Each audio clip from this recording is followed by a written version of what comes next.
Maybe we'll just go ahead and get started. So, welcome everyone. So happy to have you here for our fourth My So-Called Feminist Life, which is a kind of funny little title that we came up with for the series. Initially, we thought we were just going to do two of them, but we're now on our fourth during quarantine. So I guess that's the silver lining maybe of the pandemic continuing, is we get to have some video conversations with people from across the country. We're so grateful to have the Success Stories team here with us this evening. So I will go ahead and jump into some introductions. I'm Devin Haynes. I use she, her pronouns, and I'm the founder and co-editor of Women's Wire with my co-founder Priya Kavam. And I started Women's Wire 4 years ago as a tool to inform, telling undertold stories and amplifying voices that don't often get centered in mainstream media coverage, and to really move our readers to take feminist action nationally and in their own communities. And we've since grown to now include an awesome digital and social media presence, thanks to our co-social media managers, Carolyn and Sally, who are also on this call. And I would be remiss if I didn't say to follow us on Twitter and Instagram at Women's Wire. Tonight, we're joined by three members of the Success Stories program team. It's an organization led by currently and formerly incarcerated people, primarily cis-men, delivering feminist workshops to people who have committed harm rooted in patriarchy and are criminalized because of it. And in this moment of racial reckoning and uprisings, where so many of us are examining systems and opening our minds and joining movements to put in place new structures of accountability and justice, we're really grateful for the opportunity to unpack more of that with you all during this conversation tonight. So I will just give a little bio for all of our panelists, and then we can get started. And we'll leave about 10 minutes for Q&A at the end. So definitely feel free to drop any questions you have into the chat box, and we can get to those at the end of our conversation. So Hugo Gonzalez served as the president of Success Stories program at the Correctional Training Facility in Soledad, California, when co-founder Richard transferred to another facility. Prior to that, he was the vice president and one of the original facilitators of the program. He's now a coach / alumni coordinator for the Success Stories program, and he also sits on the board of the organization Initiate Justice. And Graham Finocchio was a facilitator for Success Stories program in the Correctional Training Facility, where he met and developed relationships with Hugo and Richard, the co-founder of Success Stories program. He now works with Success Stories as a coach and coach coordinator, and enters prisons and other sites to deliver the Success Stories program curriculum and train facilitators. He's also a facilitator for Initiate Justice's Institute of Impacted Leaders. And Chantal Kudu is the director of operations at Success Stories program, and she's their former volunteer community liaison. She was born and raised in DC, woohoo, and she went to Scripps College in Claremont, California, which is where I met her, and graduated with a BA in politics and a focus on critical race theory and social movements. She has worked in racial and gender justice organizations her whole career. And in her role at Success Stories, she oversees operations and fundraising and works closely with the staff and board on strategic growth. So thank you all so much for joining us. I'm just gonna make sure we don't have anyone else waiting to get in. Okay, awesome. I think we're good. So I'll ask our panelists to go ahead and unmute yourselves if you can. And I think maybe I'll start the first question with Hugo. So to begin, as we all learn more about and start to envision and work towards an abolitionist future without police or prisons, what role does Success Stories play in that process? So I'm glad you asked that question, because especially with what's going on right now, like the main thing that we're doing is we're actually getting to the root cause as to why things are happening. And instead of it being instead of imprisoning people being looked at as a solution, we're actually going to the root of the problem. Yeah. And this root of the problem being this toxic masculine way of being that's saturated, that creates or adds to the patriarchy community that we tend to live in. And many times we don't even acknowledge it. When I say we, because I include myself in this, knowing that at one point in time, I really didn't see it the way I see it now. Mm-hmm. I wasn't even questioning the beliefs that I was living off of and the way my distorted way of thinking rolled off. So looking at it in this way really gives us a good idea as to like not only how an individual could be given the space to actually open up about things that he's never talked about, Mm-hmm. but also actually giving the same individual the opportunity to be the best version of himself and not needing prisons because of that, simply because the individual is actually healing from within instead of just being warehoused and assume that 15, 20 years later somehow he's miraculously healed. Yeah. Thanks. Do any of you guys want to jump in there too? I could add something. So, like, I mean, the idea obviously is societally is that by locking someone away in a cage, somehow they get better. Hugo alluded to that. And like what we do in the process of like society as a whole, going through everything that we're going through, being willing at like for the first time in a very long time to on a large scale question things, like we offer a space where as individuals we can get together and begin and continue that process of questioning things. And like Hugo said, like there's healing in that process of questioning and unpacking the stuff that we do that serves patriarchy, that serves our own individual toxic masculinity. Yeah, and do you guys want to speak quickly to your own journeys, like how you got connected with Success Stories initially, and sort of what you thought about incorporating feminism into your worldview at the beginning and how you feel about it now? Sure. I could speak on that. So Hugo and I were friends inside of prison.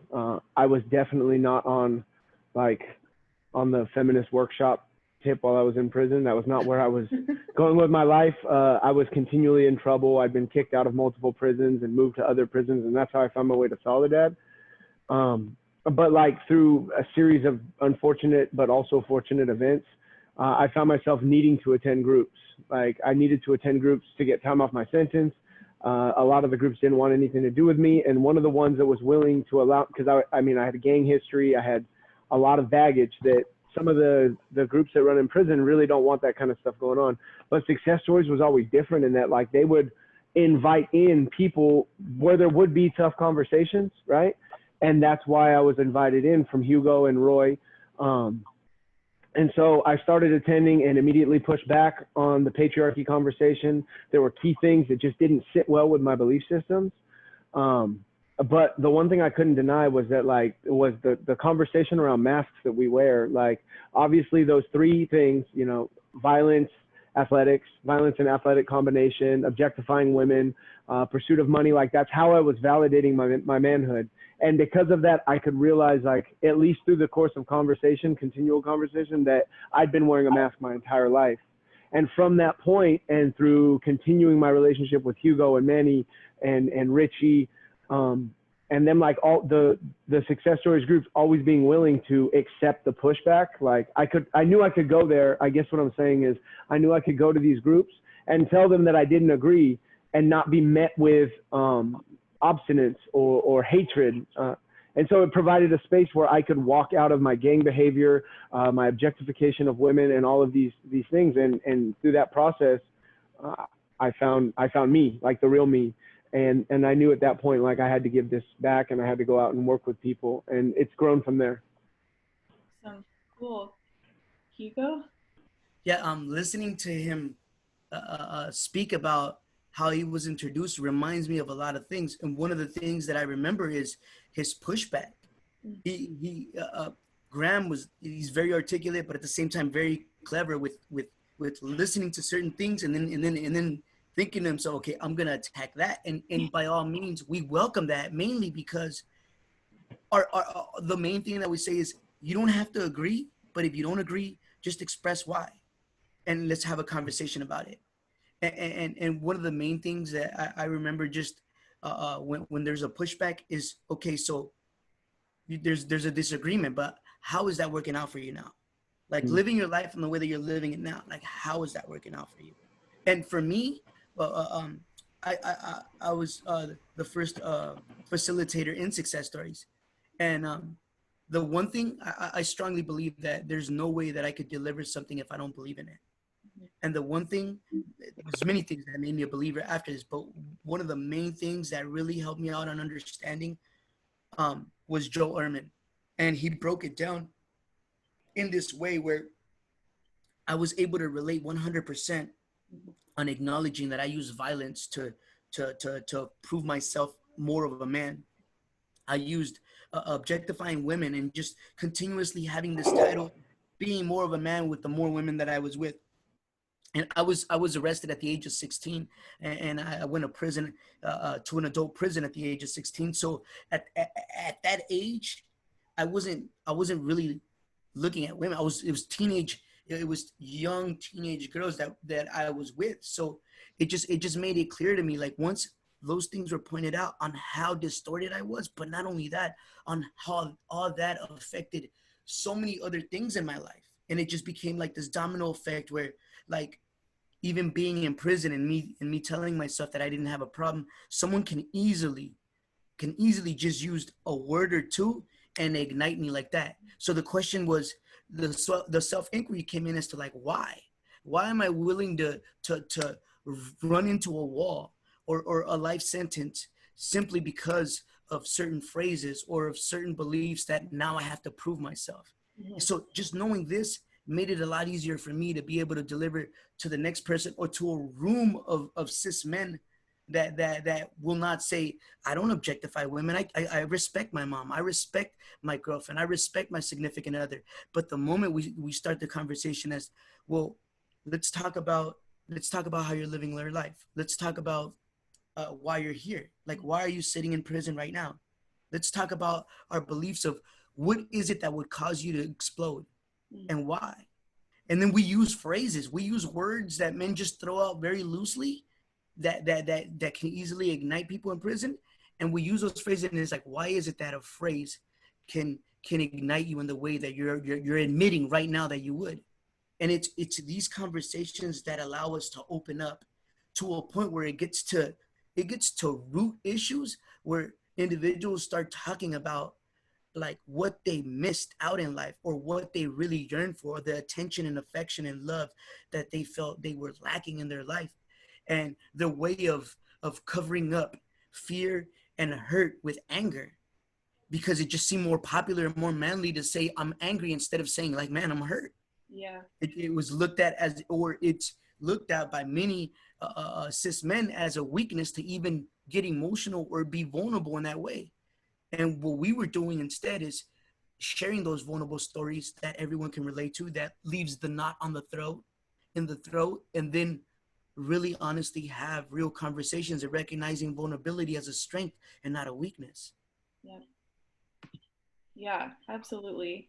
Well, that kind of leads into my second question, which is, I just finished reading, to set the stage, I just finished reading All About Love by Bell Hooks, which I was obsessed with, and I feel like I just underlined the whole thing. But she says there can be no love without justice. And she talks about how there's never love in patriarchal relationships where one partner's goal is to dominate or have power over the other. And I'm just wondering maybe if there's a tie-in there with your work, and if you can speak to sort of why you chose feminism as the core of success stories and your program. So that's a good question. And I'll go back to speaking about how cis men in prison have this idea of, like, I respect my mother, I respect my significant others. But for some reason, our language will tend to say otherwise when it comes to not only objectifying women, but being very disrespectful towards the titles that we just throw out so loosely that it just becomes the norm. And then it's like, okay, so if how many have used certain words, and I don't even know if I could just say it, but the moment I say how many people in this room by raising your hand have referred to a woman as a bitch? Raise your hand. And you don't even have to raise your hand if you don't want to. And then the moment we start personalizing it is like, now imagine someone saying that to your mom or to your sister. Like, how would you feel about that? And then all of a sudden there's like the faces change. And it's like, well, why do that to a mother or a sister? And the moment we think about someone doing it to our mother or sister, like it's a problem. And I'm not saying that it's not a problem. What I'm saying is it is a problem, but why is it that we choose to compartmentalize and choose to use certain language when it comes to certain people, but we won't want people to use it when it comes to people that we care about? Yeah. And then much more so in a larger spectrum, like, why is it that we're being so selective in who we care about or who we feel for? And one of the main, I remember clearly using the analogy of a woman being robbed in the corner street and then stopping at a red light and witnessing this. And in prison, there's like, well, I'm not gonna tell, I'm not gonna snitch, I don't want to risk my life, because the whole scenario was you just got out. So a lot of men just said, I would keep on going. And I was like, now imagine your best friend stopping at a red light and witnessing your mom getting robbed. And he just, the red light goes green and he just keeps on driving away and doesn't do nothing about it. How would you feel about that? The moment that we say that, there's like a totally different answer. So for me, and I think many would agree that feminism just has a way of humanizing human beings. And not only does it have a way of humanizing, but it has a way of evening the conversation in a way where it's like, okay, let's look at all people as if we knew everyone. The moment we do that, women become this treasured human being that we could just think of when we think of our mother, or when we think of a significant other, or when we think of our sisters. And now we're able to, like, all of a sudden connect that with everything else that's going on. And even when it becomes problematic and it's like, well, I didn't know my mom, I don't have a mom, or my mom was a drug addict, the conversation still rolls over with the man that's actually shedding tears over someone that he missed, that he may have never known. And the connection of being able to talk about human beings and the equality of each other just becomes that much more obvious, especially in prison, where we hold respect as high up, but even that form of respect becomes so distorted that we start dismantling it and start talking about, like, well, what is real respect? Like, what is real love? Like, what is real love? Just someone patting you on the back for doing like the worst of the worst? Or is real love someone actually like having your best interest at heart simply because they just have it? Yeah. So feminism is like that strong link that just allowed us and helped us to just connect the dots, dots that we may have never even thought of connecting. Yeah, it's interesting. I think that's something that we have been thinking a lot with our newsletter, actually, because we have different sections for different news. And, you know, when I first started it, I think I had a pretty small view of like what feminism is. You know, is it equal pay? Is it reproductive justice? You know, and now I think I'm, you know, now that I've been going deeper into feminism and working with my co-editor Priya and all of our team, I mean, feminism is embedded in everything. It's environmental racism, it's, you know, the Me Too movement, it's you know, social justice, it's Black Lives Matter. Like every single thing that we interact with in our lives has a tie into feminism, and it just seems like it helps us understand the humanity, like you said, that much more deeply in all of those issues. Yeah. So I think the whole team often talks about this, that the programs inside, and I'm obviously not the one to speak fully about this, but don't actually sort of break down patriarchy as the both just like internally what's going on, but also patriarchy is the reason that we have this revenge, punishment, prison, police system, right? And so really to root ourselves in transformative justice and in abolition and understanding that we don't believe that this system should exist, which we are an abolitionist organization and a transformative justice organization. Feminism is the answer, right? That's how we're gonna root ourselves in integrity, root ourselves in love, and build alternatives to prison, right? People are gonna cause harm. How do we root ourselves in communal and collective ways of addressing that harm that's outside of this patriarchal punishment revenge system, right? You did something wrong, I'm gonna lock you in a cage and say that you're rehabilitated, right? That's not transformative. That's not feminist. That is not rooting ourselves in anything. You know, Yeah. I want to make a quick point. She made a very good point that reminded me of something. Many of the groups in prison revolve on this whole idea of like, you got to man up, or you got to be a man, or you got to like, you got to do what men were brought into this planet to do. And it creates this hierarchy. It creates this totem pole where it's like the man is up here and the woman is down here, and you're not a man if you're not doing everything that's embedded in us to do, which is so many different things. Like the man is a provider, the man runs the house, the man is a leader.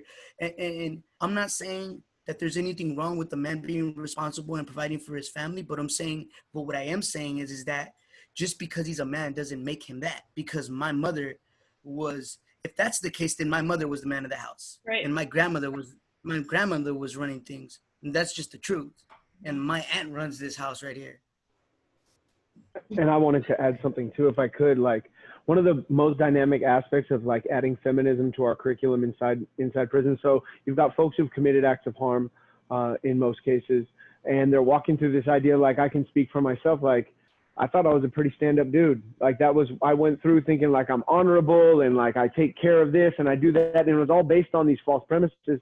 Like Hugo said, like this, I'm doing what a man's supposed to do.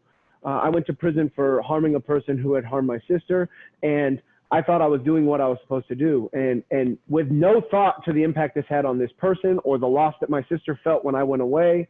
And like what Success Stories does is this false notion of when we think we're in integrity and we're really compartmentalizing. What Success Stories allows is a space where people can like break down those barriers of compartmentalization and see like the entire picture, like Hugo said. And so it's like super unique in terms of prison groups. Super unique. I do it in reentry centers and with youth groups out in Orange County. And it just like, there's a unique perspective everywhere you go, because compartmentalization is like the contributing aspect of patriarchy for everyone, but for males specifically. Like, we compartmentalize everything because it's easier to deal. Yeah. So I just wanted to add that part. No, thank you. And I really want to talk with you guys about the transformative justice aspect of your work, and also how you hold folks accountable when they harm, or when people mess up, because we all certainly do. But I just had a quick question. Could you guys really quickly give an overview of the program, just like the structure, like who can participate, and like how it's facilitated, and what happens once you complete the program? Sorry, I should have at the outset. Chantal, do you want to, or do you want? Okay, cool. So me and Hugo can back and forth on this. So the target group of individuals that we work with is like ages 18 to 35, male identified, and like a history of incarceration or currently incarcerated in most cases. That said, like there's a broad exception that's like the people, because of recidivism rates and there's other factors involved, that this works to lower recidivism and teach lessons early on. That said, like we have folks that are well over that age bracket. We're pretty much open to the conversation within the spaces that we go to work. So that's kind of our target audience. And the curriculum breaks down, like we walk in with the top 5 exercise. I don't know if everybody has seen the documentary, but that's like a demo of it, where you figure out what you're like, who and what are most important to you in life.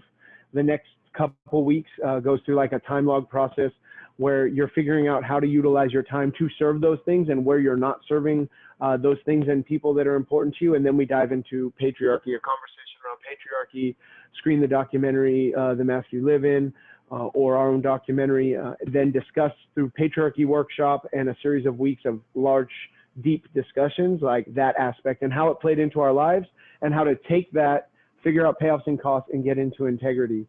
And so like the way that I view it is up to, from week 1, you figure out what's important, into 4 and 5, then we get into patriarchy and we find out like this is the root cause right here. And then from, so 5 and 6 are patriarchy and toxic masculinity.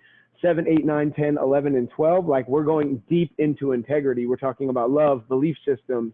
We're talking about emotional range, like what belief systems serve us limiting our emotions. We're talking about instant and delayed gratification, or like short-term and long-term consequential thinking.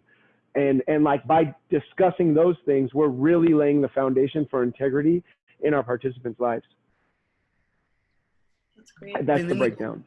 Yeah, and then graduation happens. Once graduation happens, then we have what's called the alumni program. The alumni program becomes this group of individuals that already went through the course, but actually support one another in being true to their top 5. Now, earlier the word mess up was used, but we like to just believe that human beings are going to be human. Yeah.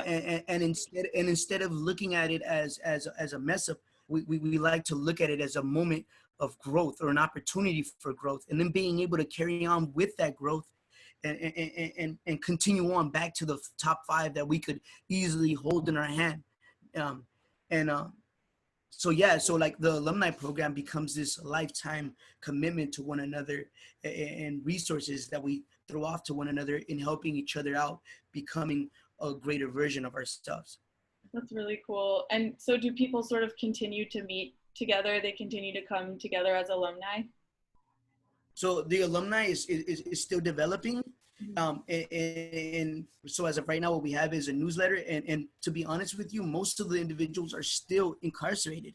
So as they're coming out, we're creating data and creating the connection of being able to have everyone's information so that we could have this web or this network of individuals that become free men, not only free spiritually, mentally, physically, but free in the sense of being able to like come together and then help one another out. Yeah, oh, that's awesome. Cool. Well, I'm excited to see that continue to develop, but thank you guys for giving that overview.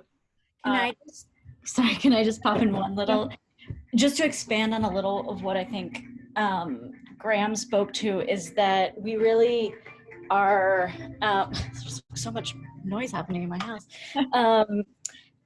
We're really working with folks who are either at risk of being criminalized or who are incarcerated or who have been criminalized, because we obviously don't mean to say that, you know, other folks who are not, you know, particularly other cis men, should not be talking about patriarchy and consent. But for us as a transformative justice organization that's really building alternatives to prison, we're really trying to interrupt where it is that the system is criminalizing the behaviors of particularly Black and Brown and, you know, working class folks. And so that's, you know, sometimes people will like say, you know, well, why aren't you working with like, you know, CEOs or young like white boys in prep school, right? Like, absolutely, folks should be having those conversations, because that's absolutely patriarchal harm. But for us as an organization, our real focus is on where we can interrupt criminalization and create alternatives to needing that system to ever exist ever again. Yeah, that's really helpful. We had a question about, do you ever feel pressured by people working within the prison system, or even by, you know, by like reformists, to focus your program only on changing individual beliefs rather than transforming the system?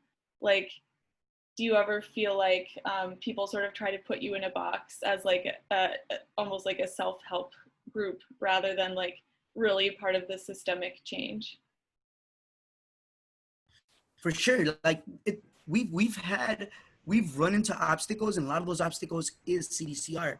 It is actual correctional like institution, and the way we look at it, if we work with the people, then the byproduct of it would just be that everything else just becomes dismantled and won't be needed. Yeah. And not only that, though, much respect to the organizations that do focus on that, because there are organizations that focus on that. We just choose to focus on the people.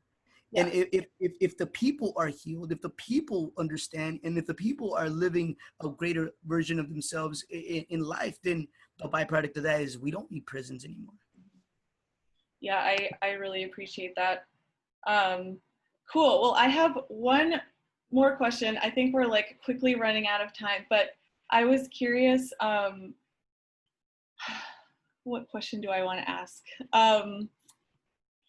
I think I'm interested in the healing justice aspect of your work. You talked a little bit about, I really appreciated the way you described it as, you know, people not messing up, like that's just part of being human and it's a learning opportunity. And I think that's a really great way to think about everything in life, you know, from our day-to-day to our anti-racism work to, you know, feminist work. People are always on a different learning journey. And I know that you guys have continual learning too with your team meetings. You do deep dives on different issues, and I wish we could talk more about that too. But if you could just quickly speak to sort of centering, what does it look like to center healing justice in all of your work? And why is that so important to you? I can kick it off and then I think for us, healing justice is both political, right? There's a fight to like be able to, as folks experiencing like state sanctioned violence, to heal, right? That's often a privilege. And so we really center it in the work that we do with our participants, right? It's this transformative experience it's also healing. We center it in our team. We have, we have a great funder who actually like has given us a grant to do healing justice work. And so we've made it so that folks on our board who are currently incarcerated and formerly incarcerated, and our whole staff team is able to have a stipend to focus on something that's healing to them personally and collectively. You know, feminism, and again, like breaking down this punitive state sanctioned caging of people is really to us like healing. So I think that's how we look at it. I'm sure Graham and Hugo have. Yeah, it's like if you guys want to do like a quick 30 or one. Sure. I'll be as quick as I can. So like, I mean, the societal idea is that we need this. And so what's happening now is a lot of conversations. We need punitive justice. Like that's the only way. And what's happening now is a lot of conversations that have needed to be had, but haven't been had about like, well, what if we didn't have it? Like what would be in its place? And like, I mean, logically, we can look at it and say like, there is nothing healing or transformative about putting me in a cage far away because I committed harm. It's an easy solution. It's a fear-based solution. There's some payoffs that we get from thinking that works, and there's some long-term costs societally, and we're seeing that in the streets and in our lives every day. So like when that question comes up of what's next, I mean, the idea of healing justice and centering like what we do as success stories around healing justice is that when I work with my participants, right, and we walk into an idea, I get healing from this process, they get healing. And so you broaden that into a bigger scale societally. And like what we're doing is adding to this machine that is providing and receiving healing throughout the course of our day-to-day lives. And that's seemingly the only viable solution. It doesn't mean that it's a perfect system.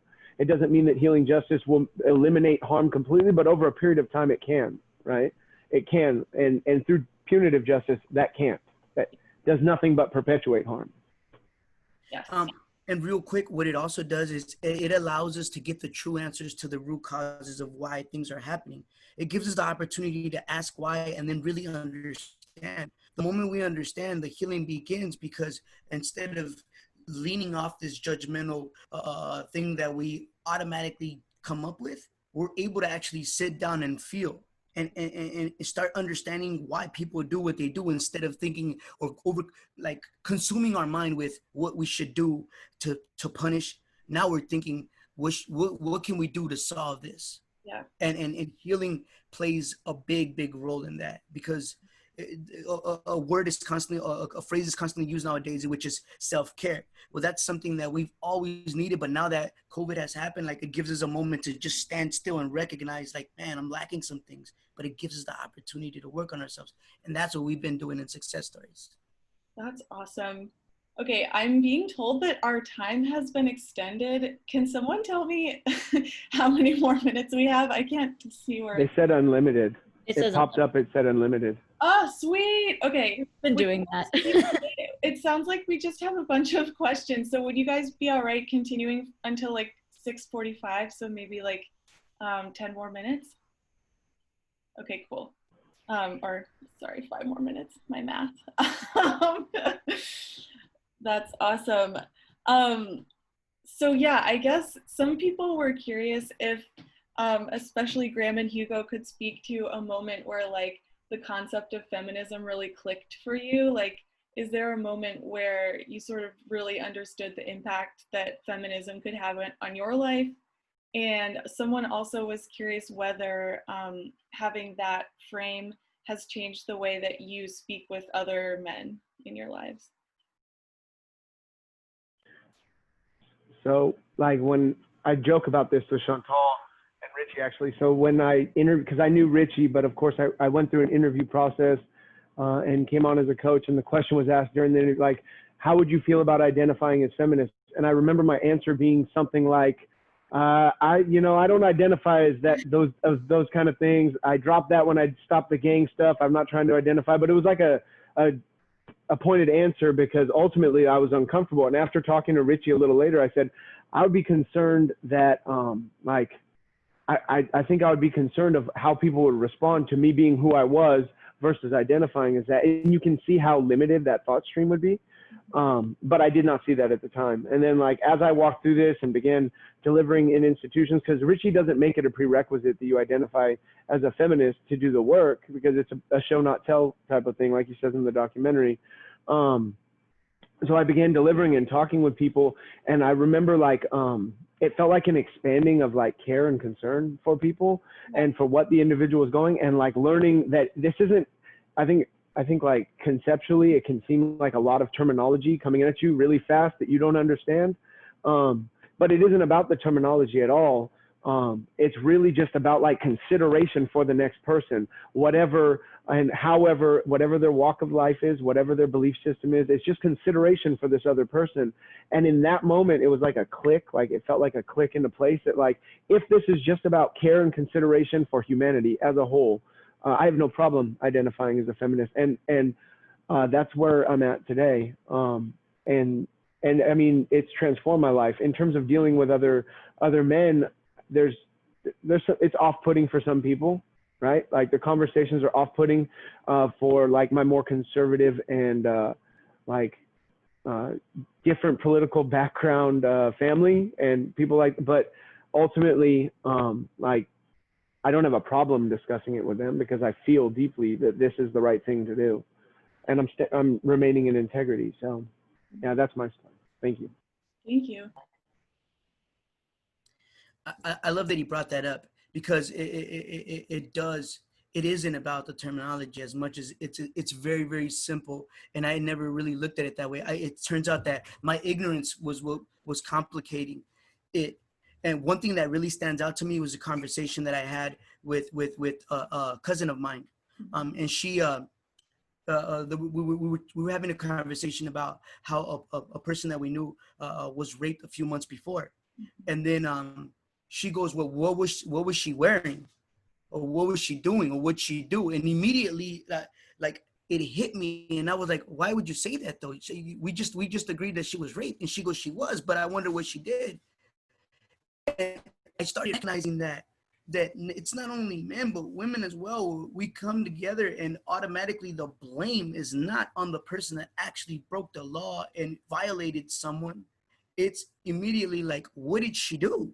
And it's like, then that's what she did. And it's like, it's almost as like, let me find a reason as to why this happened to this human being, instead of looking at the person as a human being and as a victim of a crime.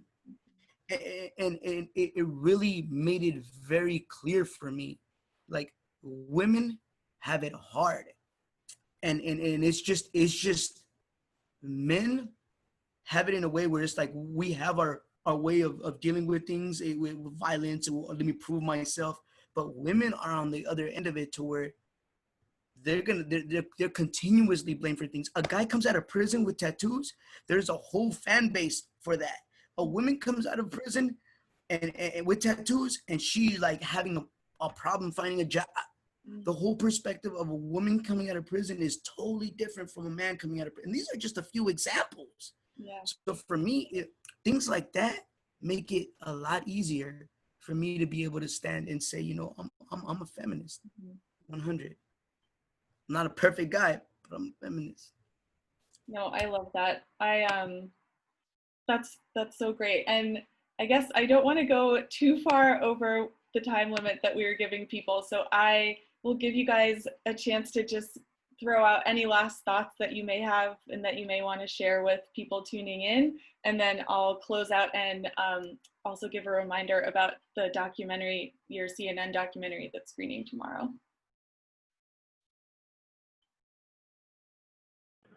That would be the only reminder I was going to give. So you already said it. I was just going to plug the documentary screening. Chantal, do you have anything? Any last words? Final nuggets. Mostly tomorrow. Definitely follow us on social media or visit our website to really dive into the stuff. It's really exciting. It's an exciting. I'll end with this. It's a really exciting time. I think we're seeing this for a lot of us who have done, abolitionist work and transformative justice work for a really long time, to see people having conversations about defunding police, defunding prisons, defunding, or asking the question, what does a world without this system look like? Is really, really incredible. And it's a testament to the incredible folks who have, fought for years and years and come before us. And so, yeah, just, it may feel, it's heavy. It's a heavy time. It's overwhelming. But it's also an exciting time when we can start to shift how we're thinking about addressing harm, how we're thinking about collectively like healing and loving each other. Yeah, thanks, Chantal. Hugo, did you have Yeah, any? I want to thank you for the space, for this platform, because there's many conversations being had on both sides, and one of the questions is, well, what is the alternative to prisons? And success stories is one of the greatest alternatives to prisons. The conversation of patriarchy, the conversation of the distortedness of what a man is, or what a man should do, or how a man should act. And it's just, we're all connected in this together, and success stories is that alternative. Thank you once again for the platform. Thank you. Oh, thank you guys so much for joining us. I feel like it's given all of us so much food for thought and so many seeds planted to really think about, like, how is it that we interact with our fellow humans, and maybe what are the masks and what are the misconceptions that are ingrained in us from our society, and how do we carry that with us in how we interact with people. And it seems like people are super interested in what you guys are doing, so I don't know, maybe we can talk about like future chats or future conversations that we can have to talk about even more questions that we may not have gotten to this evening. But I just wanted to say thank you guys so much again. And if our viewers still have questions or want to learn more about Success Stories' work and prison abolition, they're doing a screening of their documentary, which aired on CNN in 2018, I believe. And the documentary is called The Feminist on Cell Block Y. And that is going to be followed by a panel discussion hosted by abolitionist Miriam Kaba, who is very cool. What's her Twitter handle? It's like prison culture. Prison culture. We can, oh, thanks, Hannah. Yeah. It's prison culture. So if you want to learn more, highly recommend following her, following Success Stories. They are at Prison Feminism on Instagram and Twitter too. So give them a follow. But the movie screening tomorrow is from 7 to 8 p.m. Eastern, which should be 7 to 9. Oh, 7 to 9, thank you. Yeah, the film's about an hour and 15 minutes, and then the panel will be about 30 minutes. Oh, great, okay. So you get to hang out with us for a while. Hugo's in the documentary. Hugo's in it. Are you too, Chantal?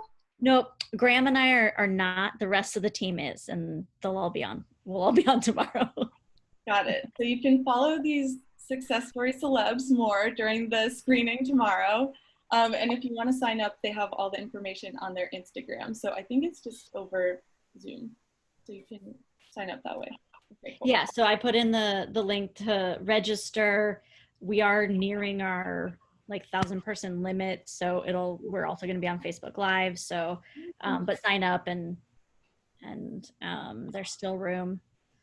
Hop onto Zoom with us and. Awesome. Yeah. So yes, follow Success Stories, follow Women's Wire on Instagram and Twitter, and you can also subscribe to our newsletter there. And thank you all so much for joining us, and we will see you in your inbox on Wednesday. Bye. Thank you very much. Bye. Thank you. Bye. Bye.